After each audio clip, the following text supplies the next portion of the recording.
Mas tivemos mais uma prova em circuito de rua, outra vitória do Sérgio Pérez. Eu tô começando a achar que... Eu não tava acreditando muito que, assim... Igual aquele assunto que a gente falou alguns programas atrás, dele ter a confiança. Se ele é tão bom em pista de rua, a pista normal pra ele tem que ser muito mais... Não muito, mas é mais fácil pra todo mundo. Então, se o cara consegue fazer aquilo constantemente andando de igual pra um pouco melhor do que o Max em pista de rua... Pra mim, em pista normal, ele teria que ser a mesma coisa, entendeu? Então, o que me faz pensar nisso aí é que o Max não tem uma confiança em pista de rua. Porque a gente lembra disso até na época que o Ricciardo ainda estava na Red Bull. O Ricciardo chegou a ganhar a corrida. Sim. E o Max não. O Max teve um começo difícil em Mônaco, né? Nos primeiros 2-3 anos, eu acho. Então, eu tenho uma ótima lição de casa pra você. Próxima vez que você falar com o Max é óbvio que tá comparando, vendo o dado do Pérez. Daqui a 3 dias. Daqui a 3 dias, ótimo, então. Pergunta pro Max qual que é a diferença, por que o Pérez se aproxima dele. Eu vou esperar ele tomar umas 3 gin tônicas pra perguntar isso. Não, uma pergunta numa boa. Não, por quê? Não, ele vê o dado do cara, pergunta pra ele por que ele achou... É melhor depois do gin tônica, acho que a resposta vem mais sincera. Se ele ganhar Miami, que é a outra pista de rua, se ele ganhar Miami, aí eu pergunto pra ele. Se ele ficar atrás do Pérez de novo em Miami, eu não sei se eu vou perguntar, não. Aí eu passo o telefone pra você pergunta. Eu só dei como sugestão, vai.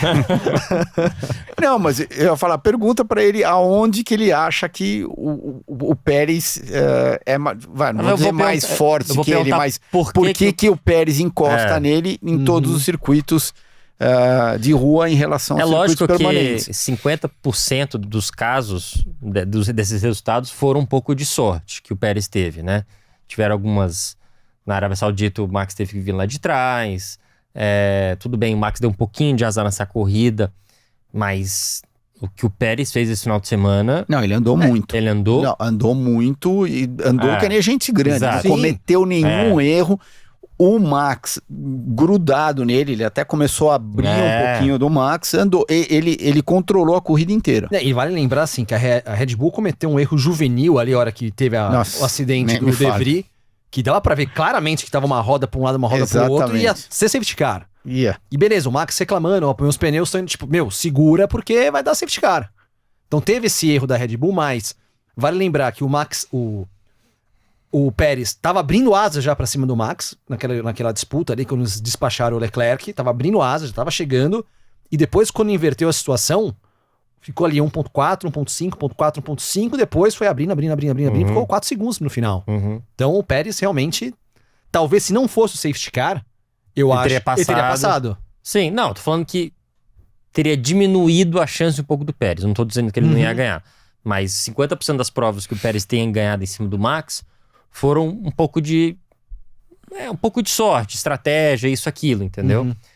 Lógico, eu não vou tirar mérito dele porque realmente me impressionou esse final de semana, porque a da Arábia Saudita, eu tive uma impressão, o Max veio tirando muito do carro, e aí quando chegou em segundo, talvez tinha menos pneu, ou já não conseguia chegar perto do Pérez. Agora essa prova ficou claramente que o Pérez realmente estava melhor. Então, assim, eu fico um pouco surpreendido, assim, até pelos anos de experiência, né? Até a gente fica achando, né? Um cara, sei lá, você pega um Ricciardo da vida. A gente não acha que ele nunca mais vai ser alguma coisa. Tudo bem, outra situação diferente, mas o Pérez a gente nunca achou ele nada assim. Era um piloto bom, mas não era. E o que ele fez esse final de semana, ele se colocou ali no nível dos pilotos melhores ali da Fórmula 1 dos últimos 20 anos. Então, será que é o Max que ele perdeu um pouco a confiança em pista de rua? E aí, quando vai nas pistas normais, tradicionais, ele consegue tirar aquelas voltas e some? Então, eu não sei, pra mim... me surpreendeu, assim. E não foi só na corrida, né? Porque se você acompanhar treino e classificação, tudo bem. Teve uma classificação que o Max largou na frente do Pérez, daí teve a outra que foi o contrário. O Pérez classificou na frente do Max, mas o final de semana inteiro, se você for ver em Ultimate Lap Time, né? Tipo, a volta mais rápida, os dois estavam pau a pau.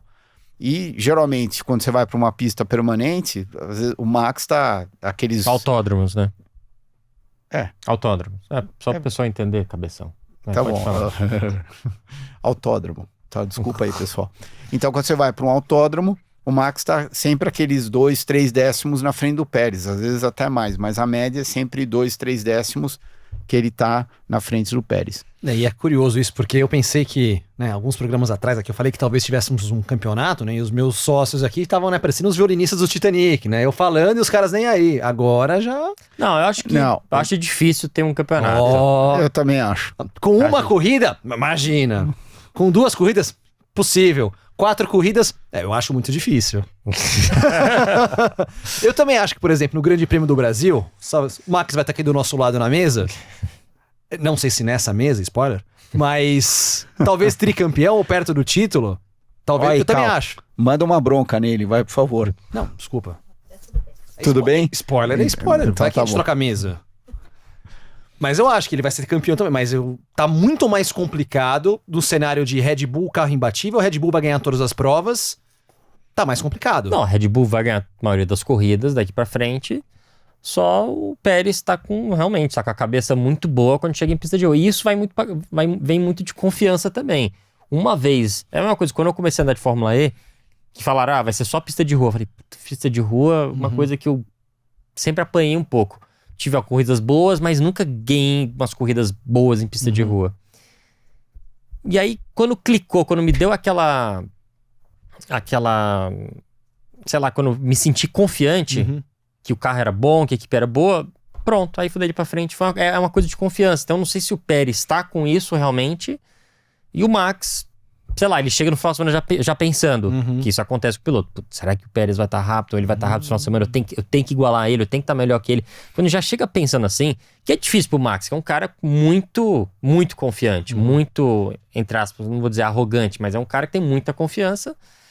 Então, quando ele perde essa confiança toda dele, não sei, né? Parece que ele é 880, né? Nos finais de semana que ele tá ruim, realmente... A gente viu alguns comparado com o Ricciardo em pista de rua, não adianta não andar bem. E quando ele tá com a bola toda, esquece, ninguém pega o cara, entendeu?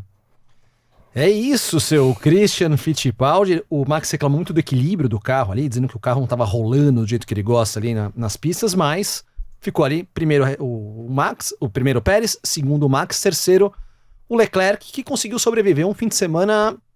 Você falou tudo, conseguiu sobreviver, né? Porque comparado com a Red Bull, ele não estava em absolutamente nenhum lugar na corrida. Ele acabou chegando o quê? 15 segundos? Por aí. Acho que foi, que chegou a estar quase 15, 20 segundos, eu nem lembro, mas o ritmo de corrida do Leclerc, principalmente depois que os pneus estavam um pouco mais gastos, era bem claro que estava mais lento do que as 2 Red Bulls.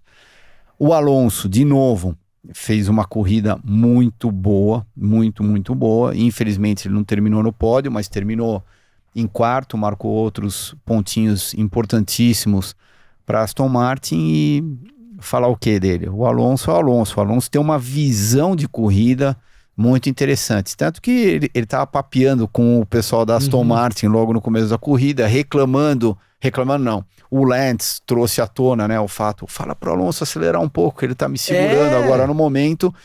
E daí o Alonso falou, fala pro Lance, se ele quiser me passar, ele que passe e passe os outros concorrentes aqui na minha frente. E daí, eu acho que, sei lá, umas 10, 15 voltas depois que fizeram a primeira parada, se eu não me engano, o Alonso mandou um rádio lá para Aston Martin falando para o Lance experimentar um balanço de freio diferente que eles tinham experimentado no treino. Ele falou, fala para o Lance andar com esse balanço de freio que provavelmente ele vai ter uma vantagenzinha. Não sei se ele acabou fazendo ou não. Eu sei que o Lance terminou o quê? Em oitavo, sétimo? Oitavo, mas sétimo. Mas porque depois que ele passou essa instrução, o Lance deu uma escorregada. Não, então... ele deu mais passadinha ali. E depois ele bateu na parede do lado de dentro. Na mesma tangência lá do Nick, ele também bateu, só que não fez nada no carro dele, ele foi até o final da corrida. Interessante isso, um Alonso paz e amor, hein? Quem diria, o Alonsinho mudando aquele seu jeito matador, agora pede pro cara fazer isso. Ele pode me passar. Enquanto o cara tá atrás, ele sempre vai ajudar. Mas eu achei... E o dono da equipe, né? É o dono da equipe. É o dono da equipe, né? Mas foi engraçado, porque ele falou isso, né? O Lance falou assim, ó, eu não vou passar o Alonso porque nós estamos jogando a mesma estratégia, que era pra passar as Mercedes. Aí depois o Alonso fala, se ele quiser me passar pra ir pra cima, tá liberado, mas não passaram. Uma coisa que eu não entendi do ciclo de paradas de boxe foi na hora que eles chamaram o Hamilton para parar, que a Mercedes chamou ele, por que quando ele voltou para a pista, ele voltou atrás e... Porque teve o safety car. Não, mas ele voltou atrás de 4, 5 carros. Sim, ele voltou atrás, ficou preso no tráfego. Então. Sim, e aí deu... Então, eles não deveriam ter chamado ele. Mas aquela situação ninguém imaginava. Ele tava com desgaste de pneus, aí eles pararam, o Hamilton acho que na volta 9... Então, mas ele não na volta 10. Tudo bem, mas eles não deveriam ter chamado ele na volta 9, porque na volta 9 não tinha safety car ainda. Não, mas não tinha nem acontecido acidente ainda. E não tinha nem acontecido. Só que eles estão vendo que se ele entrar na volta 9, ele ia voltar atrás daquele 5 sim, ele voltou atrás e ficou preso. Eu não consegui entender por que ele entrou no box... sabendo que ele ia voltar atrás daqueles 5 carros. Acho que eles tentaram fazer tipo aquele undercut lá, mas... Eles falam isso todo o grande prêmio, né? Undercut, overcut. Parece que tá mandando um foguete pra lua e, chamaram o cara e soltaram ele atrás de 5 carros. E isso eu não consigo entender, ainda mais vindo de uma Mercedes, né? Sim. E até depois na relargada lá, o Hamilton conseguiu fazer umas ultrapassagens rápidas foi bem, mas perdeu tempo. Ok, mas se não tivesse o safety car, ele teria perdido tempo. Perdido as posições para os 2 Astons. Então. Os 2 Astons, sem dúvida alguma. E a chamada da Red Bull, hein? Coisinha estranha aquilo, hein? Não é... A Red Bull deu uma de Ferrari ali nesse fim de semana e... De ter chamado o Max... Você falou com o seu irmão, o Max, ou não? Não. Então. O De Vrieszinho com as rodas espalhadas lá e... Não vai dar safety car, imagina, é só dar até mesmo. Você vê que o negócio... eu achei que eles erraram. Claramente eles erraram. Eu não consegui entender por que não seguraram ele mais uma volta, 2 voltas. Ok, tudo bem. Ele tava perdendo, que ele tava reclamando dos pneus traseiros, mas espera mais 1, 2 voltas, até para ver se ia ter safety car, se não ia ter safety car. E acabaram chamando ele. Tanto que quando terminou a corrida... A primeira coisa que ele falou, a primeira coisa que a Red Bull falou pra ele, eu falo, Max, desculpa que a gente te chamou no box na hora errada, a gente não deveria ter te chamado, mas aconteceu do jeito que aconteceu e, enfim, é uma temporada longa, ainda tem várias coisas pela frente, pelo menos marcamos bons pontos, enfim.